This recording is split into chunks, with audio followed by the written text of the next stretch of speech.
কাবার ইমাম যার জন্যে কাবার দরজা খুলে দিত, যার সম্মানের জন্যে। মদিনায় গেলে মদিনার ইমাম কপালে চুমা খেত। এত সম্মান আল্লাহ তাকে দিয়েছিলেন। শুধু বাংলাদেশে নয়, সৌদির বাদশাহ এবং দুবাইয়ের বাদশাহ আল্লামা সাইদি হুজুরকে 2009 সালে শেষ মাহফিলে দুবাইয়ের বাদশাহ একটা সাইদির ওয়াজ শুনে পাগল হয়ে গেলেন। দুবাইয়ের প্রেসিডেন্ট, দুবাইয়ের আমির সাইদি হুজুরকে 100 ভরি সোনা দিয়ে একটা আবা বেনি দিয়েছিলেন। আল্লামা সাইদি সে 100 ভরি সোনা বিক্রি করে উনি যে শহীদবাগে আনোয়ার মসজিদে 3 তলা টাইলস আর সমস্ত ফ্যান লাগিয়ে দিয়েছে। রাফিক বিন সাইদি যখন মারা গেলেন, আমি জোহর নামাজ পড়লাম, জিজ্ঞেস করলাম এত সুন্দর মসজিদের কারুকার্যি কে, এত সুন্দর কে বানাইলো এটা? আমি জিজ্ঞেস করলাম যখন, একজন মুসল্লি বলল আল্লামা সাইদিকে উনি দুবাই তাফসীর শেষ তাফসীর করেছেন। দুবাইয়ের আমি খুশি হয়ে 100 ভরি সোনা দিয়ে আবা বানিয়ে দিয়েছিলেন। আল্লামা সাইদি সেই সমস্ত স্বর্ণ বিক্রি করে মসজিদের কাজে লাগিয়ে দিয়েছেন। যার তাফসীর শুনে মানুষের অন্তরের রোগ ভালো হয়ে যেত। আল্লামা সাইদি ছিলেন অন্তরের ডাক্তার, কলবের ডাক্তার, যিনি যার তাফসীর শুনে আল্লাহ পাকের প্রেসক্রিপশন মোতাবেক যখন উনি বয়ান করত, ওনার তাফসীরে চট্টগ্রামে শেষ দিনে জীবনের শেষ মাহফিলে 64 জন কালেমা পড়ে মুসলমান হলো। কোনদিন মিস গেল না। 3 দিন 3 জন 4 জন 10 জন 20 জন, শেষ বছরে হুজুরের হাতে 64 জন কালেমা পড়ে মুসলমান হলো। অন্তরে আছে রোগ, কি আছে? রোগ আছে। এই রোগের ওষুধের নাম কি? কোরআন। এখন বলেন তো, কোরআন শুধু তেলাওয়াত করলে রোগ ভালো হবে না, প্র্যাকটিক্যালি আমল করতে হবে। প্র্যাকটিক্যালি আমল করতে হবে। কাগজের লেখা রসগোল্লা খেলে যেমন পেট ভরবে না, স্বাদ লাগবে না, ঠিক কাগজের লেখা আগুন দিলেই যেমন রান্না বান্না হবে না, তেমনি কাগজের লেখা কোরআন শরীফ তেলাওয়াত করলে রোগ ভালো হবে না। এটা প্র্যাকটিক্যালি আমল করে আল্লাহর সন্তুষ্টি অর্জন করতে হবে। আমার ভাইরা, আওয়ামী লীগের পতনের মূল কারণ হলো কোরআনে কারীম।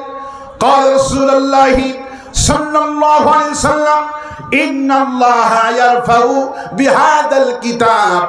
একটা জাতির যে পতন হয় মূল কারণ হলো কোরআন, আর একটা জাতির যে সম্মান হয়, মর্যাদা হয়, মূল কারণ হলো কোরআনে কারীম। قال رسول الله صلى الله عليه وسلم خيركم من تعلم القرآن وعلمه। রাসূলুল্লাহ 1400 বছর আগে বললেন, একজন ব্যক্তির সম্মান ওই ব্যক্তি পৃথিবীর শ্রেষ্ঠ ব্যক্তি হয়ে যায় যে কোরআন শরীফ পড়ে আর কোরআন শরীফ শিখায়। এর মর্যাদা আল্লাহর কাছে অনেক গুণ বেশি। সুবহানাল্লাহ। কিন্তু 16 বছর কোরআন হাফেজদের কোনো মর্যাদা ছিল না। কোরআন যারা শেখে এদের দাম নাই, শুধু দাম মুক্তিযোদ্ধাদের। ঠিক কিনা বলে? দাম হলো মুক্তিযোদ্ধা। বয়স 40 বছর, সে হলো মুক্তিযোদ্ধার কমান্ডার। ঠিক কিনা? এত বাটপারি করছে 16 বছর। শুধু একটা ওষুধ এই জাতিকে খাওয়াইছে, সেই ওষুধটা হলো মুক্তিযুদ্ধের চেতনা। কিন্তু মুক্তিযুদ্ধের চেতনা 16 বছর ধরে হাজার হাজার কোটি টাকা খরচ করে জাতিকে যেই ওষুধটা খাওয়ালো হাসিনা 2024 সালে, সেই ওষুধ, সেই বড়ি এই জাতি, এই দামাল ছেলেরা বমি করে ফেলায় দিয়েছে। তুমি কে, আমি কে? আল্লাহু আকবার বলবেন না? যেই ওষুধ 12 বছর 16 বছর খাওয়ালো, কিন্তু কোন ওষুধ কাজে লাগলো না এই জাতির কাছে। এই জাতিরা কোরআন বুঝেছে। কোন সুবহানাল্লাহ। এই জন্য আল্লাহ পাক বলছেন ইন্নাল্লাহা ইয়ারফাউ, রাসূলুল্লাহ বলছেন ইন্নাল্লাহা ইয়ারফাউ বিহাদাল কিতাব। একটা দলের যে পতন হয় মূল কারণ কোরআন, আর একটা দলের সুনাম হয়, আর একটা ব্যক্তির মর্যাদা বাড়ে কোরআনের জন্য বাড়ে। ওই যে মমতাজের কনসার্ট হলো, সারা দেশেই কনসার্ট হয়েছে। মমতাজের কাছে কোনোদিন কোন শিল্পপতি, কোটিপতি, এমপি, মন্ত্রী এই কথা বলেনি। মমতাজ তোমার গানের গলা অনেক সুন্দর, আমার আব্বা মারা গেছে, এই নাও 5 লক্ষ টাকা দান করলাম, আর একটা গান মেরে দোয়া করে দিও। মমতাজের কাছে কেউ দোয়া চাইছে? কেউ দোয়া চাবে না, কারণ মমতাজের গানের গলা যত সুন্দর হোক, রিস্কাওয়ালা জানি 1 টাকা দিয়ে আমার বাপের জন্য দোয়া চাবো না, কারণ এই বাটপারের দোয়া আমার বাপের কবরে যাবে না। আমাদের কাছে কোরআন আছে বলে রাজাকার আমাদেরকে বলেছে আওয়ামী লীগ, আবার দোয়াও চেয়েছে আমাদের কাছে। 4,60,000 মসজিদ বাংলাদেশে আছে। এই 4 লক্ষ মসজিদের 3 লক্ষ ইমাম মসজিদ জামাত ইসলামী, আর 1.5 লাখ চরমনাই এবং কওমি। 3 লক্ষের বেশি জামাতের সমর্থিত ইমাম মসজিদ। আওয়ামী লীগের মন্ত্রী, পুলিশ, র্যাব বিপদ যখন পড়তো দোয়া চাইতো মসজিদের ইমামের কাছে, জানে এই মসজিদের ইমাম জামাত ইসলামী করে, মামুনুল হক করে, তারপরে জানে দোয়া যদি কবুল হয় আলেমদের দোয়া কবুল হবে, কারণ আলেমদের কাছে কোরআন আছে। আল্লাহু আকবার। যার কাছে কোরআন আছে, ইন্নাল্লাযী লাইসা ফি জাওফিহি শাইউম মিনাল কুরআনি কাল বাইতিল খারিম। নবীজি বললেন, যার কাছে কোরআন নাই, যার অন্তরে কোরআন নাই, তার অন্তরটা হলো সারা বাড়ির মতো, বিরান বাড়ির মতো। আর যার কাছে কোরআন আছে, ওর কাছে দুনিয়ার সবই আছে। এই জন্য কোরআন শুধু তেলাওয়াত করলে ফি কুলুবিহিম মারাদুন, আল্লাহ বলছেন বান্দারে তোমার অন্তরে যে রোগ হয়ে গেল পাপের কারণে, এই রোগটা ভালো হবে তুমি যদি কোরআনটা বুঝে বুঝে পড়ো। কোরআন যারা বোঝে না, আজ কোরআন শরীফ তেলাওয়াত হচ্ছে প্রতিদিন, তাফসীর মাহফিল হচ্ছে, কিন্তু তাফসীর মাহফিল জাতি তো কোরআন বুঝতেছে না। প্রতিদিন তাফসীর মাহফিল হচ্ছে, কোরআন তো বুঝতেছি না। আল্লাহ পাক বলেছেন, আফালা ইয়াতাদাব্বারুনাল কোরআন, কোরআনকে বুঝতে হবে, কোরআনকে নিয়ে গবেষণা করতে হবে। কিন্তু কোরআন নিয়ে তো আজকে গবেষণা নাই, কোরআন তো বুঝছি না। আজকে কোরআন পড়ছে খোরার মতো, আর কোরআন শুনছে কানার মতো। এক মসজিদের ইমাম হলো খোরা, আর মুসল্লি হলো কানা। ইমাম সাহেব সূরা ফাতিহা থেকে শুরু করে দিয়েছে নামাজ পড়া, পেছনে কানা গিয়েছে নামাজ পড়তে। যখন ইমাম সাহেব এই জায়গাতে গিয়েছেন, ইয়া কানা বুদু ইয়া কানাস্তাইন, কানা বেটা পিছন থেকে নামাজ ছেড়ে দিয়ে বাহিরে গিয়ে বলে, এই বেটা ইমামের পিছনে নামাজ মোটেই হবে না, কারণ এ আমাকে দেখতেই পারে না। লোকেরা বলল, কি হয়েছে, তোকে দেখতে পারে না কেন? কয় সে বলে তুই কানা, তোর বাপ কানা। কি বলছে তোরে? কয় ইয়া কানা বুদাইয়া কানাস্তাইন। সভাপতি বলছে, বাবা তুই মসজিদ ছাড়লে কেন? কয় চাচা এই হুজুর হিংসুক, এই ইমাম হিংসুক ইমাম যতদিন থাকবে আমি মসজিদে মোটেই যাব না। আচ্ছা কি হয়েছে বলো? কয় আমি যখনই যাই শুধু আমার গালিগালাজ করে। সভাপতি বলল, বাবা মসজিদে এসো, যদি গালাই আমরা নিজেরাই ধরবো। কিন্তু কানা আজকে মসজিদে গিয়েছেন এই নিয়ত করে, আজ যদি বেটা ইমাম সাহেব আমারে গালায়, ওর একদিন আমার একদিন। কিন্তু বলেন সাবআন মিনাল মাসানি ওয়াল কুরআনুল আযীম, হে নবী আমি আপনাকে কোরআন তো দিয়েছি, স্পেশালি 7টি আয়াত সূরাতুল ফাতিহা দিয়েছি। আল্লাহু আকবার। এটা হলো মহা ঔষধের সূরা। সূরা ফাতিহা ছাড়া নামাজ হবে না। ইমাম সাহেব যখনই সূরা ফাতিহা শুরু করেছেন, এই জায়গাতে যখন গিয়েছেন ইয়া কানা বুদু ইয়া কানাস্তাইন, তখন পেছন থেকে কানা নামাজ ছেড়ে দিয়ে ইচ্ছা মতো ইমামকে পিটানো শুরু করেছে। ইমাম বলতেছে, আমারে বাঁচাও। মসজিদ কমিটি নামাজ ছেড়ে দিয়ে কানার খোরাকে মীমাংসা করার জন্য চেষ্টা করতেছেন। ইশারা নামাজের সময় বড় একটা আলেম কানা হলো, আলেমকে এনে বলতেছে, বাবা তুমি কানা ইমামকে কেন মেরেছো বলো? তখন কানা বলতেছে, আমি মেরেছি, সে আমাকে দেখতেই পারে না, আমি যখনই আসি তখন আমাকে কয় তুই কানা, তোর বাপ কানা। বাবা তোমাকে কি বলে গালি দিয়েছে বলো? তখন কানা বলতেছে, সে আমাকে গালি দিচ্ছে এই বলে, ইয়্যাকা না'বুদু ওয়া ইয়্যাকা নাস্তাঈন।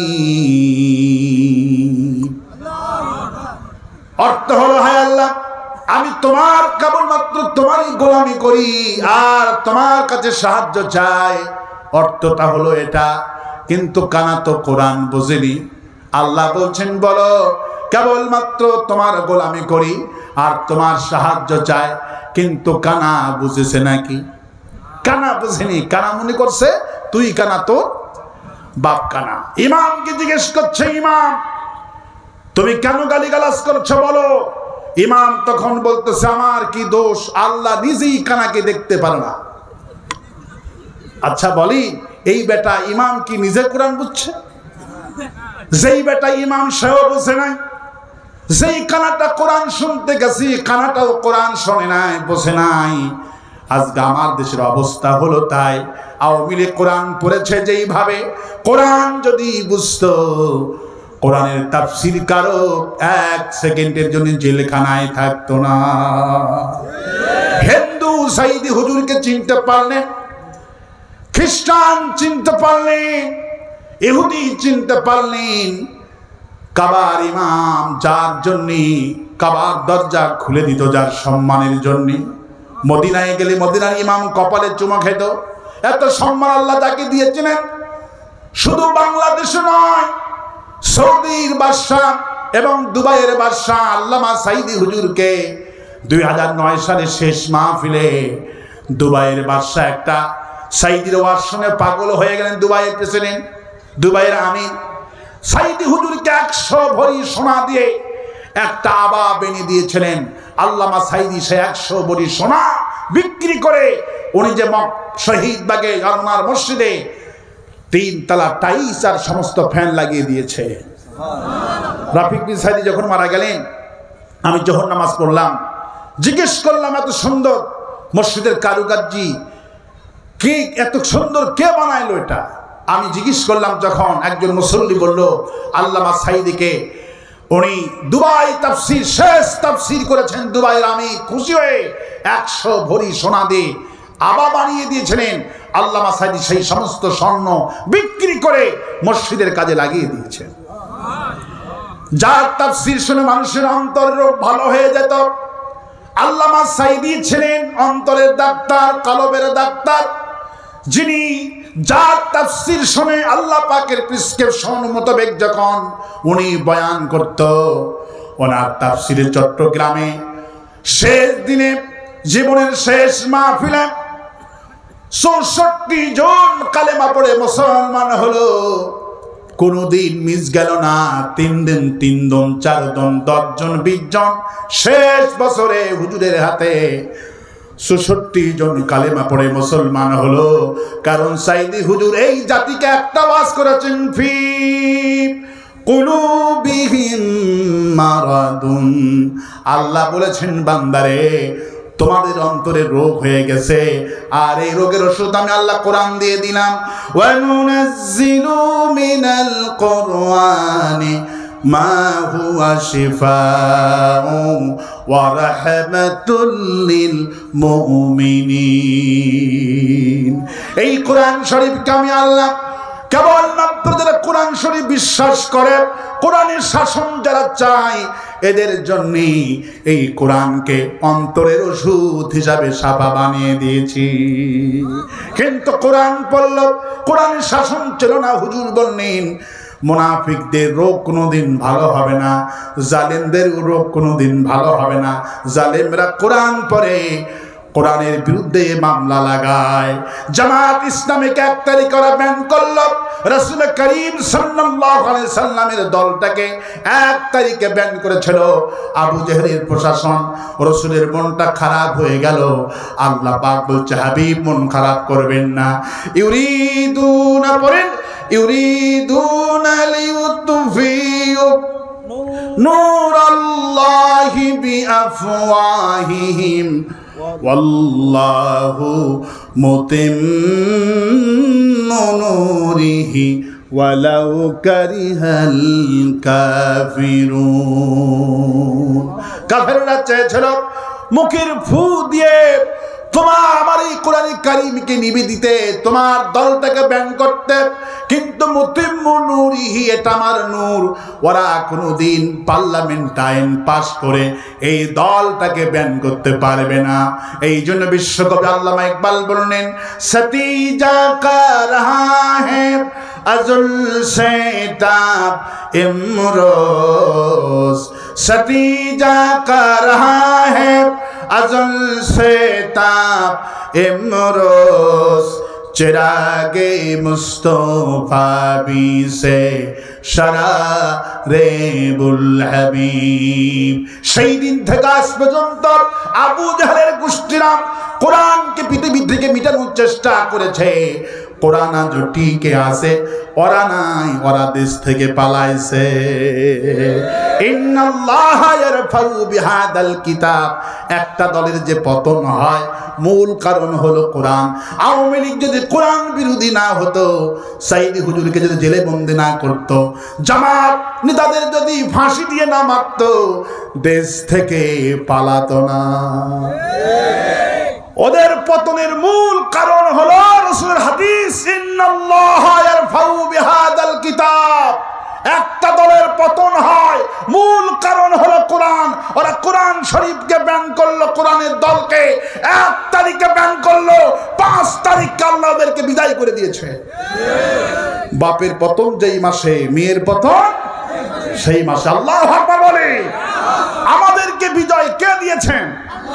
আল্লাহ পাক বলেন, বিজয়টা আমি দিই, ভয় পাওয়ার কোনো কারণ নাই, হতাশ হওয়ার কোনো কারণ নাই। দোয়া করো, আনতা মাওলানা ফানসুরনা আলাল কওমিল কাফিরিন। দোয়া করো, হে আল্লাহ, আপনি অভিভাবক, আমরা কাফেরদের কাছে আমরা চাই আপনি অভিভাবক, কাফেরদের উপর আমাদেরকে আপনি বিজয়ী দান করেন। আমরা বিজয়ী হব। আগামী ভারতের লাল কিল্লার ভূখণ্ডে কালেমার পতাকা উড্ডীন হবে, বিশ্ব নবীর ভবিষ্যৎবাণী মিস হবে না। রাসূলুল্লাহ বলছেন, গাদায়েতুল হিন্দ হবে, কিয়ামতের আগে ভারতের পূর্ব দেশের সঙ্গে জিহাদ হবে। রাসূলের ভবিষ্যৎবাণী, বাংলাদেশে যা নির্বাচন হবে না, আমি লিখে দিলাম। কোথায় লিখে নেবেন? লিখে রাখেন, বাংলাদেশে নির্বাচন হবে না, তার আগে 25 সালে যুদ্ধ বাঁচবে। রাসূলের ভবিষ্যৎবাণী, ভারত আক্রমণ করবে। ওরা আমাদের সুপরিকল্পিত ভাবে সচিবালয় পরশুদিন আগুন লেগে দিয়ে 2টি মন্ত্রণালয়, ছাত্রদের 2টি মন্ত্রণালয়, যে সচিব আসিব আর কিছু নাই, এই 2টা মন্ত্রণালয়গুলি পুড়ে দিয়েছে। আর আমার দেশে এদের দোসর এখনো আছে, সব কিছু পুড়ে ছারখার করে দিবে। যুদ্ধ বাঁচবে। রাসূলের ভবিষ্যৎবাণী, রাসূলুল্লাহর ভবিষ্যৎবাণী অক্ষরে অক্ষরে পালন হবে। আল্লাহু আকবার। রাসূলুল্লাহর ভবিষ্যৎবাণী পালন হবে, নির্বাচন হবে না, যুদ্ধের জন্য রেডি থাকে রাসূলের ভবিষ্যৎবাণী। যখন রাসূলের ভবিষ্যৎবাণী প্রমাণ কেমন করে পেলাম? রাসূল সাল্লাল্লাহু আলাইহি ওয়াসাল্লাম বলছেন, গাদায়েতুল হিন্দ হওয়ার আগে ওই দেশের মানুষ 3টা ভাগে বিভক্ত হবে। প্রথম ভাগ, এরা দেশ থেকে পালাবে। রাসূলের ভবিষ্যৎবাণী, হাসিনা এবং আওয়ামী লীগের 3.5 লক্ষ নেতা পলাতক। এটা বড় দলিল। রাসূলের ভবিষ্যৎবাণী অক্ষরে অক্ষরে পালন হবে। শুধু আল্লাহ রাসূলের ভবিষ্যৎবাণী জীবন্ত অবস্থায় পূরণ না হলে রাসূলের মৃত্যুর পরে সমস্ত ভবিষ্যৎবাণী কবুল হয়েছে। আল্লাহু আকবার। রাসূল করিম সাল্লাল্লাহু আলাইহি ওয়াসাল্লামকে যখন হিজরতের রাত্রে যখন রাসূল আবু বকরকে নিয়ে মদিনার পথে রওনা করলেন, তখন মক্কার নেতারা বলছেন, রাসূলকে যে ব্যক্তি আমাদের কাছে জীবিত ধরতে পারবে, আমরা তাকে লাল 100 উট পুরস্কৃত করব। রাসূলকে ধরার জন্য চতুর্দিকে দুষ্ট ছেলেরা বেরিয়ে পড়লেন। সেই যুগে দুর্ধর্ষ একজন সাহাবীর নাম হলো সুরাকা বিন মালিক রাদিয়াল্লাহু আনহু। উনি তখনও মুসলমান হননি। এই সুরাকা রাসূল সাল্লাল্লাহু আলাইহি ওয়াসাল্লামের কাছে কাছাকাছি গিয়েছেন রাসূলকে ধরার জন্য।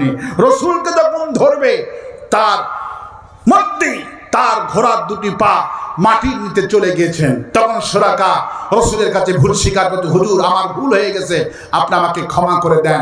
রাসূল তাকে ক্ষমা করে দিলেন।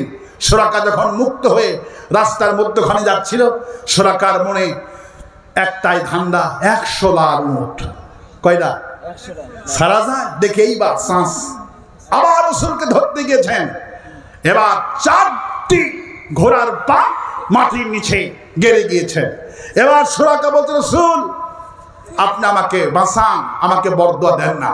রসুল সাল্লাল্লাহু আলাইহি দোয়া করলেন, সুরাকার 4টি ঘোড়ার পা উপরে উঠে গেল, সুরাকা বেঁচে গেলেন। সুরাকা যাওয়ার সময় বাটপারগুলি সব সময় বাটপার হয়, কিতাবে এসেছেন। এই সুরাকা রসুল সাল্লাল্লাহু আলাইহি ওয়াসাল্লামকে বলছে, রসুল একটা কথা বলি, আমি এসেছিলাম 100 লাল উটের আশায় আপনাকে গ্রেফতার করতে, আমি আপনাকে ধরতে পারলাম না, আপনি আমাকে কিছু দেবেন না? দেখেন কত বড় বার্তা। রাবি যখন বর্ণনা করতেছিল তিনি মিষ্টি মুষ্টি হাসতেছিলেন যে মানুষ কত বাটপার হয়। এই সুরাকা রাসূল সাল্লাল্লাহু আলাইহি ওয়াসাল্লামকে বলতে, রাসূল আমি 100 উট পেলাম না, আমার কলদের মধ্যে কিন্তু ব্যথা, 100 উট পেলাম না, আমার ধরা হলো না, আপনি কিছু আমাকে দেবেন না? হুজুর তখন বললেন, তুমি যখন আমার কাছে চেয়েছো তখন আমি তোমাকে রোম সম্রাটের মাথার মুকুট দিব। আল্লাহু আকবার। সুরাকা বিন মালিক ওখান থেকে চলে আসলে রাসূল বলছে আমাকে রোম সম্রাটের মাথার মুকুট দিবে, এটা তো কিছুতে সম্ভব না। রোম সম্রাট হলো আজকের যুগে যেমন আমেরিকা, সেই যুগের সুপ্রিম পাওয়ার ছিল, বিশ্ব মাতবর ছিল রোম। আল্লাহ পাক কোরআনে কারিমে একটা সূরা নাজিল করে দিয়েছেন, গুলিবাতির রোম। হে রাসূল চিন্তাগ্রস্ত হবেন না, রোমকরা পরাজিত হবে, রোমের ভূখণ্ডে কালেমার পতাকা উড্ডীন হবে, রোম মদিনা নেতৃত্বে চলে আসবে। আল্লাহু আকবার বলে। আল্লাহ পাক কোরআন শরীফে 114টা সূরার মধ্যে রোম নামে একটা সূরা দিয়েছে। আল্লাহু আকবার বলেন। সেই যুগে বিশ্ব মাতবর ছিল রোম। আল্লাহু আকবার বলেন। সেই রোম সম্রাটের মুকুট রাসূলুল্লাহ দিতে চেয়েছেন, এই কথা চতুর্দিকে ছড়িয়ে পড়ল। কিছুদিন পর সুরাকা বিন মালিক রাসূলের হাতে এসে মুসলমান হয়ে গেল। লম্বা বড় ঘটনা বলবো না, ভবিষ্যৎবাণী কিভাবে পালন হয় রাসূলুল্লাহ জীবন্ত অবস্থায় সাহাবীরা সাক্ষী হয়ে আছে, হাদিস শরীফ সাক্ষী হয়ে আছে। সেই জন্য আপনাদেরকে কথাটুকু বোঝানোর জন্য আনলাম। রাসূলুল্লাহ ইন্তিকাল করলেন, সবাই বলল রাসূল তো ইন্তিকাল করলেন, সুরাকার মাথায় তো মুকুট উঠলো না। সাহাবীরা বলতেছেন রাসূলুল্লাহ যখন বলেছেন অবশ্যই সুরাকার মাথায় রোম সম্রাটের মুকুট আসবেই। আবু বকর ক্ষমতা আসলেন, আবু বকর মারা গেলেন, ওমর খেলাফতের দায়িত্ব নিলেন। তুমুল যুদ্ধ শুরু হলো ওমর রাদিয়াল্লাহু আনহুর অধীনে। রোম পারস্য সব চলে আসলো, রোমদের সঙ্গে যুদ্ধ হলো।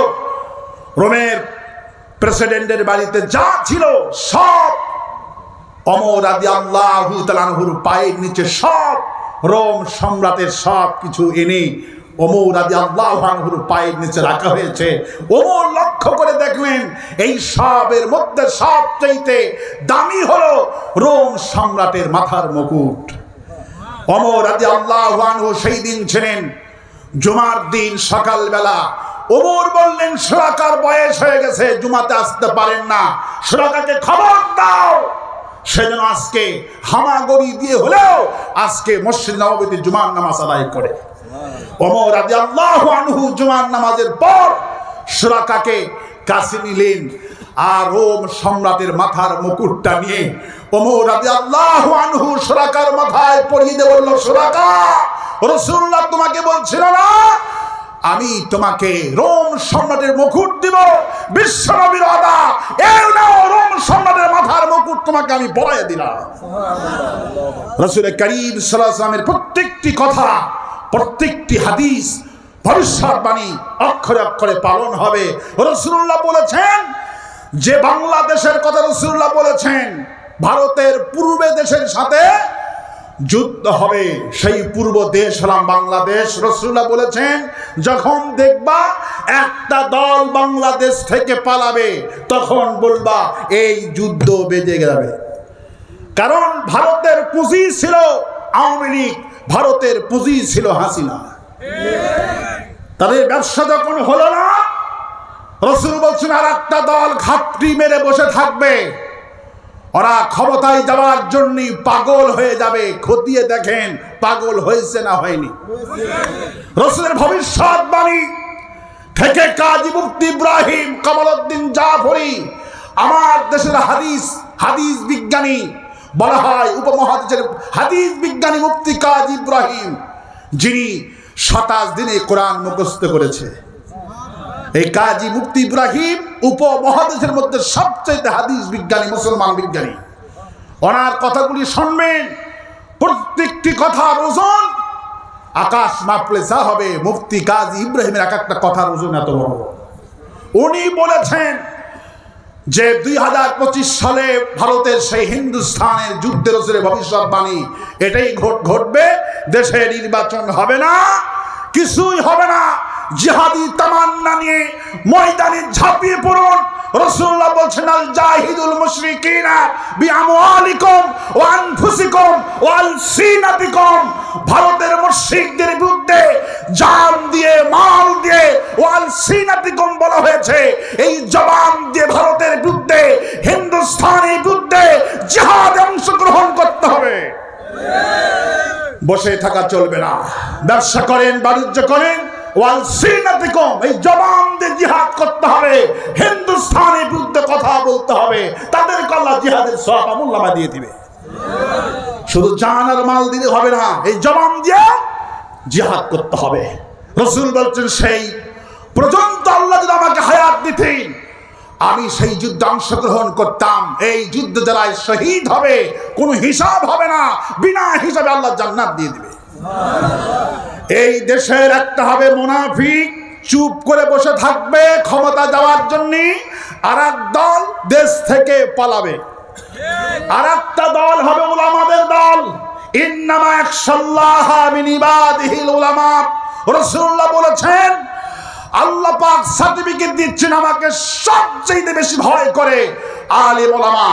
আজকে মামুনুল হকের বক্তব্য আমি শুনেছি, সরমনায় পীরের সমাবেশ শুনলাম, সবাই গাদায় হিন্দির কথা বলেছেন। নির্বাচন বাংলাদেশে হবে না, যুদ্ধ হবে, যুদ্ধের প্রস্তুতি গ্রহণ করুন। বাচ্চা স্ত্রীদেরকে জিহাদের কথা অনুপ্রেরণা করুন। ভারতের বিরুদ্ধে সপরিবারে শহীদ হতে কারা কারা যে আছেন, দুহাত তুলে দেখায় দেন।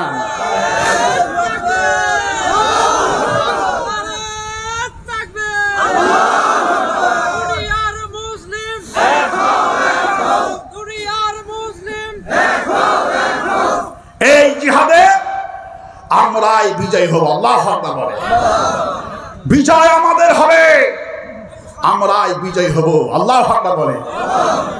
কারণ বাঘের শক্তি বেশি না ছাগলের শক্তি বেশি? বাঘের শক্তি বেশি হওয়া সত্ত্বেও বাঘকে দেখতে পারে, ছাগলের শক্তি কম। ছাগল সিনা টান করে ঘাস খায়। ছাগল জানে আমার শক্তি কম, বুদ্ধি কম, কিন্তু আমাকে যখন আক্রমণ করবে, আমি শুধু গলা ছেড়ে দিয়ে একটা আওয়াজ করবো, মেয়ে। আমার মালিকের কানে যখন আমার মেয়ে শব্দ পৌঁছে যাবে, আমার মালিক বসে থাকবে না। আমাকে যখন দেখবে শিগালি ধরেছে, কুকুরে ধরেছে, বাঘে আক্রমণ করেছে, মালিক বসে থাকবে না। মালিকের কাছে যা আছে মালিক তাই নিয়ে ঝাঁপিয়ে পড়বে। সামান্য ছাগল যদি এই কথা চিন্তা ভাবনা করতে পারে, আমার শক্তি কম, বুদ্ধি কম, আমার সবকিছু কম হতে পারে, আমাকে আক্রমণ করলে আমি জোরে একটা ডাক দিব, মেয়ে, আর মালিক এসে আমার পক্ষে যুদ্ধ করবে, তাহলে আমরা আল্লাহ পাকের সর্বশ্রেষ্ঠ জাতি, আমরা হলাম আল্লাহ পাকের সর্বশ্রেষ্ঠ বান্দা, সৃষ্টির সেরা। আমরা কেন এই কথা ভারতকে বলতে পারবো না? ভারত তোমার দেশ বড়, সৈন্য বেশি, পারমাণবিক বোমা আছে বলে আমাদেরকে হেলা মনে করো না।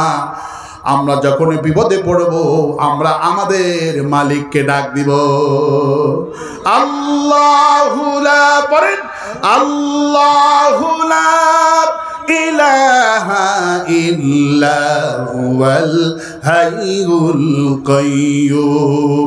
আমি আল্লাহ চিরঞ্জীব, চিরস্থায়ী, আর দুনিয়ার সব জালিমেরা ক্ষণস্থায়ী। 41 সাল পর্যন্ত থাকতে চেয়েছিল, আছে? 1 লক্ষ হুজুর হাসিনা 150 বছর বাঁচবে। আমার মুসল্লি, আমি বললাম কেমন? কয় হাসিনা 150 বছর বাঁচবে। চায়না একটা বড়ি আবিষ্কার করছে, এই বড়ি একটা খাইলেই 50 বছর হায়াত। হাসিনা 3টা খাইছে। এক একটা বড়ির দাম ছিল 3000 কোটি টাকা। হাসিনা 9000 কোটি টাকা দিয়ে 3টা বড়ি খাইছে। দেহে দিয়ে 3টা বড়ি সাপোর্ট করে, 150 বছর বাঁচবে। আমি কই এগুলি কথা থো, তারপরে 6 তারিখে দেখা হলো, বললাম কি খবর? কয় হুজুর এত তাড়াতাড়ি যে পতন হবে বুঝতাম না। আমি তখন বললাম অন্তরে রোগ হয়, আর এই রোগের ওষুধ আমি কোরআন মুমিনদের জন্য দিয়েছি, কিন্তু আলা ইয়াজিদুজ জালিমিনা ইল্লা খাসারা, যারা জুলুমবাজ জালিম, ফাইন্না যুলমাতু ইয়াউমাল কিয়ামা, জালেমরা হলো অন্ধকারে নিমজ্জিত হবে, কিয়ামতের দিন অন্ধকারের মধ্যে থাকবে, দুনিয়া অন্ধকারে। কারাঘর বানানো হয়েছে, ওরা আমাদের জন্য আয়না ঘর বানিয়েছে। ডক্টর ইউনূস বলেছেন আয়না ঘর একটা ভাঙা হবে না, হাসিনাকে এনে আয়না ঘরের মধ্যে ঢোকানো হবে। ঠিক কিনা বলেন? আমার ভাইরা, আমার প্রবন্ধগণ, রাত প্রায় 12টা পার হয়েছে। এই জন্যই অন্তরের রোগ ভালো হবে কোরআন যারা পড়ে। রাসূলুল্লাহ আরেকটা সাংঘাতিক যুক্তি রাসূলুল্লাহ দিয়েছেন। রাসূলের যুক্তি শুনলে মাথা নত হয়ে যায়। সুবহানাল্লাহ। রাসূল সাল্লাল্লাহু আলাইহি ওয়াসাল্লাম বলছেন অন্তরের রোগ ওদের ভালো হবে যারা কোরআন শরীফ পড়ে এবং কোরআনের শাসন যারা চায়। রাসূল বলছেন এদের দৃষ্টান্ত হলো লেবুর মতো। কিসের মতো? লেবু খাইতেও মজা, লেবুর ঘ্রাণও সুন্দর। মানে কোরআন যেমন পড়ে কোরআনের শাসন তেমন চায়। কিন্তু মুনাফিক, এদের রোগ ভালো হবে না, এদের রোগ নিয়ে কবরে যাবে। কারণ এরা কোরআন শরীফ পড়ে কিন্তু কোরআনের শাসন চায় না। রাসূল বলছেন এদের দৃষ্টান্ত মাকাল ফল। মাকাল ফল দেখতে সুন্দর কিন্তু ভেতরে দুর্গন্ধ কালো। রাসূল বলছেন চিনি দেখতে যেমন, লবণ দেখতে তেমন, হোমাবেতি বড়ি দেখতে যেমন, ইউরিয়া সারও দেখতে তেমন। ঠিক কিনা? কিন্তু দেখতে সব এক দেখা যায়, কিন্তু আসলে মুনাফিক। মাকাল ফল দেখতে সুন্দর কিন্তু ভেতরে দুর্গন্ধ, খাওয়া যায় না, কোনো স্বাদ নাই, ঘ্রাণ নাই। রাসূল বলছে মুনাফিক, মুনাফিকরা কোরআন পড়বে, কোরআনের শাসন চাবে না। সুতরাং মুনাফিকদের অন্তরের রোগ ভালো হবে না, রোগ ভালো হবে কোরআনের শাসন যারা চায়, কোরআন তেলাওয়াত করে, এদের রোগ ভালো হবে। আল্লাহু আকবার বলে। এই জন্য কোরআনের শাসন কারা কারা চান হাত তুলে দেখান। আল্লাহ কবুল করুন। এই জন্য নামাজ পড়ব কার জন্য? রোজা করব কার জন্য? হজ করব কার জন্য? যাকাত দিব কার জন্য? বউকে পিটাবো কার জন্য? খবরদার, নাউজুবিল্লাহ, অবশ্যই নাউজুবিল্লাহ, বউ পিটানো যাবে না। রাসূল বলছেন যারা বউ পিটাবে কিয়ামতের দিন হাসর হবে মিস্টার আবু, আপনার আবু জাহেল না ফিরাউনের সঙ্গে। কার সাথে? ফিরাউন আসিয়াকে মারতে মারতে দুনিয়া থেকে বিদায় করে দিয়েছে। যারা স্ত্রী মারবে হাসর হবে আপনার ফিরাউনের সাথে। ফিরাউনের সঙ্গে হাসর করতে চান? রাসূলুল্লাহ বলছেন খায়রুন নাস আহলিহি, ওই পুরুষ ভালো পুরুষ যেই পুরুষ তা বিবির কাছে ভালো হয়ে যায়। কতটুকুন বলে বিশ্বনবী বললেন আমি আমার বিবিদের কাছে সবচেয়ে ভালো। মা আয়েশা বললেন 9 বছর বয়সে বিশ্বনবীর ঘরে আমি গেলাম, হাত গিলাস দুধ ছাড়া কিছুই পেলাম না, কিন্তু বিশ্বনবীর ঘরে তাকায় দেখি পুরা ঘরটা আয়েশার জন্য ভালোবাসা দিয়ে ভরে আছে। আরো আস্তে কোন সুবহানাল্লাহ। আল্লাহ পাক এই জন্য পৃথিবীর পুরুষকে বলছেন, কারণ পুরুষেরা বিবিকে মারে, পুরুষরাই বিবিকে তালাক দেয়, পুরুষরাই নির্যাতন করে বলে तमाम পৃথিবীর পুরুষদেরকে বলেছেন ওয়াশিরুহুন্না বিল মারুফ, তোমাদেরকে আমি অর্ডার করছি, মুমিন বান্দাদেরকে আমি অর্ডার করছি, খবরদার তোমার বিবির সাথে দুর্ব্যবহার করবা না, তালাক দিবা না। তোমার বিবির সাথে ভালো ব্যবহার করা আমি আল্লাহ ফরজ করে দিলাম। তোমার বিবি যেটা খায়, তোমার বিবি যেটা পরে, তোমার বিবি যদি কসমেটিক কিনে দাও, ঘুরতে নিয়ে যাও, বেড়াতে নিয়ে যাও, এমনকি শ্বশুর বাড়িতে যে বেড়াতে নিয়ে যাবেন, রাসূলুল্লাহ বললেন তুমি যখন তোমার বিবিকে শ্বশুর বাড়িতে বেড়াতে নিয়ে যাবা, ঘুরতে নিয়ে যাবা, মৃত্যু পরিমাণ যা করবা তোমার কোনো ব্যথা হবে না। আল্লাহ পাক সব বিবির জীবনী যা খরচ করবা, সন্তানের মুখে খাবার তুলে দিবা, এগুলো সাদগার সওয়াব আমুলনামায় লেখা হবে। আর কিয়ামতের দিন বিবির সমস্ত আমলগুলি দাড়িপাল্লায় ওজন করা হবে। যারা বিবিকে মারেন খবরদার মারবেন না। রাসূল বলছেন খবরদার বিবিকে তোমরা সম্মান করবে, অসুস্থ হলে হেলা মনে করবে না। বদরের দিনে সকাল বেলায় ওসমান রাদিয়াল্লাহু তাআলা আনহু রাসূলের কাছে এসে কাঁদতেছেন, ইয়া রাসূলুল্লাহ, আপনার কন্যা আমার স্ত্রী রাত থেকে অসুস্থ হয়ে গিয়েছে, জিহাদে যাব না, বাড়িতে বসে থাকবো। হুজুর মহা টেনশন পড়ে গেলেন, আমার ইন্তেকালের পর, শাহাদাতের পরে তুমি হলে 3 নম্বর। কয় নম্বর? আবু বকর, ওমর, তারপরে ওসমান, তুমি 3 নম্বর সেনাপতি হবে। তুমি যদি জিহাদে না যেতে পারো, তুমি এগুলি কি বলো? ওসমান বলে, রাসূলুল্লাহ, আপনার মেয়ে আমার স্ত্রী রাত থেকে অসুস্থ হয়ে গিয়েছে। হুজুর কান্নায় ভেঙে পড়লেন, কারণ বদরের যুদ্ধটা প্রথম যুদ্ধ। হুজুর বললেন, ও মুবিনা ইলাল জান্নাতি আরদুহা কারদিস সামাওয়াতি ওয়াল আরদ, আমার সঙ্গে বদরে কে যাবে? আমার সঙ্গে যে ব্যক্তি বদরে যেতে পারবে, এই বিশাল বড় আকাশ আর বিশাল বড় জমিনের চাইতে বড় জান্নাত আমি তাকে দান করে দিব। বদরের ময়দানকে রাসূল জিহাদের জান্নাতের ময়দান বললেন। সেই জিহাদেও ওসমান যেতে পারবেন না বলে কাঁদতেছেন। জিবরাইল আমিন হাজির, আসসালামু আলাইকা ইয়া রাসূলুল্লাহ, কোনো টেনশন করবেন না, আল্লাহ আমাকে পাঠিয়ে দিয়েছেন ওসমান তার বিবির খেদমত করবে। আপনি 312 জন সাহাবীদেরকে নিয়ে জিহাদে যান, ওসমানকে রেখে যান, আল্লাহ ওসমানের পরিবর্তে ফেরেশতা নাজিল করে দিবে। হুজুর 312 জন সাহাবীকে নিয়ে জিহাদে গেলেন, জিহাদ থেকে ফিরে আসলেন, বিশাল মোটা অঙ্কের জয়লাভ করলেন। 70 জন কাফের মরে গেল, 70 জন বন্দী হয়ে গেল। বিশ্বনবী ওসমানকে ডাক দিলেন, ওসমান কাঁদতে কাঁদতে বিশ্বনবীর সামনে খাড়া হয়ে গেলেন। ওসমানের অন্তরের ভয়, জিহাদে যায়নি, কোনো বেয়াদবি হয়ে গেল নাকি, ভুল হয়ে গেল নাকি। কিন্তু উল্টা দেখে ওসমান, বিশ্বনবী একটা পোটলা বের করে ওসমানকে নিক্ষেপ করে দিলেন। ওসমান পোটলাটা নিয়ে আরো কাঁদে, ইয়া রাসূলুল্লাহ, আমি জিহাদে গেলাম না, পোটলাটা কিসে? হুজুর বলে, ওসমান, তুমি জিহাদে যাওনি, বদরে যাওনি, তোমার বিবি আমার কন্যা অসুস্থ থাকার কারণে জিহাদে যেতে পারোনি, কিন্তু তোমার বিবির খেদমতের জন্য আল্লাহ এত খুশি হয়েছে, বদরে যোগদান না করে বদরের পুরা সওয়াব আল্লাহ তোমার আমুল্লামায় দিয়েছে। আমি কাফেরদের যতগুলি মাল সামানা পেছিলাম, এগুলিকে বলা হয় গনিমতের মাল। কি বলা হয়? গনিমতের মাল বলা হয়। আমি যখন গনিমতের মাল ভাগ করতেছি, জিবরাইল আমিন চলে এসে, রাসূলুল্লাহ, গনিমতের মাল সব সাহাবীর জন্য যেইভাবে ভাগ করবেন, ওসমান যেন বাদ না পড়ে যায়, ওসমানের জন্য গনিমতের মাল ভাগ করে দিবেন, কারণ আমি তাকে জিহাদের সওয়াব দিলাম আর গনিমতেরও মালের ভাগ দিলাম, কারণ ওসমান বিবির খেদমত করেছে।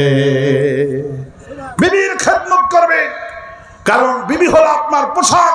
হুন্না লিবাসুল লাকুম ওয়া আনতুম লিবাসুল লাহুন্না। সুবহানাল্লাহ বলে, আমি স্বামী স্ত্রীকে পোশাক বানিয়ে দিয়েছি। পোশাক থাকে বুকের সাথে জড়ানো, বিবিটাও থাকে বুকের সাথে জড়ানো। সুবহানাল্লাহ। বিবাহের পর স্ত্রীর মতো ভালোবাসা পৃথিবীর কারো কাছ থেকে পাবেন না। আপনি দুপুরে খানা খাবেন, স্ত্রী ঘন্টার পর ঘন্টা অপেক্ষা করতে করতে মাগরিব হয়ে গেছে, খায় নাই, মুখটা শুকনা, স্ত্রী বলে আমিও খাইনি, আপনার জন্য খাবো বলে। সুবহানাল্লাহ। বিবাহের পর আপনার পিতামাতা না খেয়ে থাকেনি আপনার জন্য। ঢাকায় গিয়েছেন, ব্যবসা করার জন্য গিয়েছেন, একদিনে বিবি 20 বার, 30 বার, 50 বার, আমার বিবি একদিনে 196 বার ফোন দিয়েছে। ঝড় হয়েছে, গেছি সাতক্ষীরায়, ঝড় হয়েছে, সকাল থেকে ফোন বন্ধ, চার্জ নেই। মানে ও আমি করে নিয়েছিলাম, অ্যালার্ট করে নিয়েছিলাম যে ফোন মিস কল অ্যালার্ট, যে ফোন বন্ধ থাকা অবস্থায় মিস কল অ্যালার্ট, কে কতবার ফোন দিছে। তারপরে আমি সারাটা দিন পর যখন রাতে কারেন্ট আসলো, আমি চালু করলাম, দেখি 196 বার আমার স্ত্রী ফোন দিচ্ছে। আল্লাহ।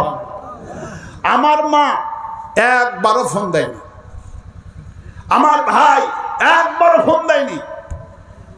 আমি দেখলাম আত্মীয় স্বজনের মধ্যে শুধু আমার স্ত্রীটাই ফোন দিয়েছে, আমার ভাই, আমার মা, আমার বোন এত ভালোবাসা আমাকে, দেখলাম কেউ ফোন দিল না। আমার জন্য পাগল হয়ে 196 বার ফোন দিয়েছে আমার স্ত্রী। আল্লাহু আকবার বলে। আপনার সন্তান পেটে ধারণ করে, আপনার সন্তান পেটে ধারণ করে, সন্তানের জন্য কত কষ্ট করে আপনার স্ত্রী। আল্লাহ পাক সেই কথা বলেছেন, খবরদার, হুন্না লিবাসুল লাকুম ওয়া আনতুম লিবাসুল লাহুন্না। আমি স্বামী স্ত্রীকে পোশাক করে দিয়েছি। রাসূলকে যখন সাহাবীরা বলে, হুজুর পোশাকের ব্যাখ্যা করেন, হুজুর তখন ব্যাখ্যা করলেন যে পোশাকের কাম হলো গোপন করা, পোশাকের কাম হলো ঢেকে রাখা। আপনার গায়ে চুলকানি হয়েছে, আপনি যখন পোশাক পরিধান করলেন চুলকানি কেউ দেখতে পারলো? আপনার গায়ে ঘা হয়েছে, পোশাক পরলেন, পোশাকের কাম হলো গোপন করা, ঢেকে রাখা। রাসূল বলছেন, তুমি স্বামী, তোমার বিবির পোশাক হলে তুমি। সুবহানাল্লাহ। সাহাবীরা, রাসূলুল্লাহ আমি আমার বিবির কি ঢেকে রাখবো? হুজুর বললেন, তোমার বিবি যখন কোনো ভুল কাম করবে, তোমার বিবি যখন কোনো ত্রুটি হয়ে যাবে, তালাক দিবা না, বিবিকে তুমি মাফ করে দিবা, ঢেকে দিবা, গোপন করে দিবা। পোশাকের কাম হলো গোপন করা। তোমার বিবি যখন কোনো ভুল করলো, বিবির কথা কাউরে কাছে বলবা না, বিবিকে তুমি গোপন করে দিবে, বিবি ওই দোষগুলি ত্রুটিগুলি গোপন করে দিবে। পোশাকের কাম হলো গোপন করা, ঢেকে রাখা। পোশাকের মতো করে বিবির দোষগুলি ত্রুটিগুলি গোপন করে দিবে। রাসূলুল্লাহ বলেন, কোন স্বামী যখন স্ত্রীকে তার দোষগুলি গোপন করে দেয়, আল্লাহ তো খুশি হয়ে ফেরেশতাকে পাঠিয়ে দেয়, যাও ওই স্বামীর কানে কানে, সে তো শুনতে পারবে না, জোরে জোরে চিল্লায়া বলো, আল্লাহ তুমি তোমার বিবির দোষগুলি ক্ষমা করে দেওয়ার কারণে আল্লাহ তোমার জিন্দেগির গুনাহ ক্ষমা করে দিয়েছে। হুজুর বললেন, কেউ যদি নিজের বিবির দোষগুলি ক্ষমা করে দেয়, আল্লাহ পাক ওই স্বামীর জিন্দেগির গুনাহগুলি মাফ করে দিবে। স্বামী কাম হলো, পোশাকের কাম হলো গোপন করা। স্ত্রীকে মারবেন না, ওয়াশিরুহুন্না বিল মারুফ। এই সব যদি কোরআনে কারিমের প্র্যাকটিক্যাল আমল যদি করেন, এটা একটা কোরআনে কারিমের আয়াত। এই আয়াত যদি প্র্যাকটিক্যালে কাজ করেন, স্ত্রীর সাথে ভালো ব্যবহার করেন, প্র্যাকটিক্যালে করেন, তাহলে ফি কুলুবিহিম মারাদুন, অন্তরে যে অসুস্থ আছে, এইটা করার কারণে, স্ত্রীকে মারার কারণে যে রোগ হয়েছে, যেই যে কারণে রোগ হয়েছে, আল্লাহ পাক সব রোগের ওষুধ কোরআন দিয়েছে। আপনি যদি কোরআন অনুযায়ী যখন যেটা আমল করবেন, ওটা ওষুধ হিসাবে অন্তরের রোগটা ভালো করে দেবে। আরো আস্তে কান সুবহানাল্লাহ। আল্লাহ পাক সমস্ত মানুষকে, আমি শুরুতেই দোয়া করেছি, সমস্ত পোস্টালে নাম যাদের এসেছেন আর যারা শুনলি, মা বোনের ভাই সকলকে আল্লাহ অন্তরের রোগ দূর করে দিয়ে কোরআনে কারিমের কর্মী হিসাবে কবুল করুন। আমিন। এখন দোয়া করছি, আর কোনো ঘোষণা